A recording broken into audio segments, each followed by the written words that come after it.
আগামী দিনে আওয়ামী লীগের রাজনীতি থাকবে কি থাকবে না সেই কথা 1400 শহীদ পরিবারকে সিদ্ধান্ত নিতে হবে।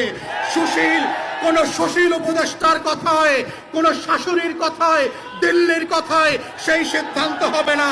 আমাদের বক্তব্য খুব পরিষ্কার, গণ অভ্যুত্থানের পক্ষের শক্তিরা গণতদন্ত কমিশনে গিয়ে উন্মুক্ত শুনানিতে অংশ নিয়ে বাংলাদেশের কোটি কোটি নাগরিক যেখানে নিবন্ধন করে তাদের মতামত দিতে পারবে, সেই মতামতের উপরে ভিত্তি করে আওয়ামী লীগ প্রশ্ন, গণহত্যার প্রশ্ন, জাতীয় পার্টি এবং 14 দলীয় দিল্লির গোলামদের ভবিষ্যৎ কি হবে সেইটা সিদ্ধান্ত নিতে হবে এবং সেই সিদ্ধান্তের উপরে ভিত্তি করে আওয়ামী লীগের ভবিষ্যৎ নির্ণীত হবে।